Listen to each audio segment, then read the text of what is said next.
একটা মানুষের শরীরে যখন কোনো ক্ষত হয়, কোনো দরদ হয়, তখন তার চিকিৎসা নিতে হয়। সেখানে তার চিকিৎসা করতে হয়, সেখানে মেডিসিন লাগে, অ্যান্টিবায়োটিক কোর্স লাগে, মলম লাগে। তেমনি করে একটা মানুষের হৃদয়ে যখন কোনো ক্ষত হয়, সেখানেও চিকিৎসা লাগে, মেডিসিন লাগে। সেটা কি জানে?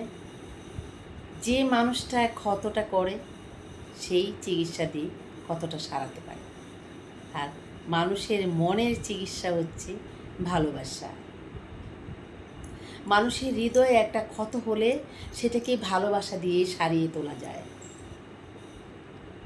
আর মানুষ শারীরিকভাবে ক্ষত হলে সেটাকে মেডিসিনের ধারাতে সারিয়ে তোলা যায়।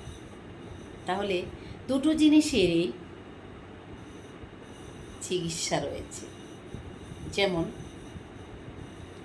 শরীরের ক্ষত মেডিসিন দিলে সারে, আর মনের ক্ষত ভালোবাসা দিলে সারে। কিন্তু দুটোরই কিন্তু চিকিৎসা রয়েছে। এটা আপনি মানুন বা না মানুন, দুটো জিনিসেরই চিকিৎসা রয়েছে। দুটো পার্ট। একটি হচ্ছে মেডিসিনের পার্ট, আর একটি হচ্ছে ভালোবাসার পার্ট, যত্নের পার্ট, স্নেহর পার্ট। একটা মানুষের হৃদয়ে যখন ক্ষত হয়, সেটাকে আপনি যত্ন নিন, স্নেহ করুন, ভালোবাসুন, দেখবেন আস্তে আস্তে সেই ক্ষতটা ভরে যাবে। একজন মানুষ যদি দেহর মধ্যে ক্ষতিগ্রস্ত হয়, সেখানে আপনি ট্রিটমেন্ট নিন, মলম লাগান, অ্যান্টিবায়োটিক নিন, কোর্স পূরণ করুন, সেখানে সেটা পূরণ হয়ে যাবে, সুস্থ হয়ে যাবে।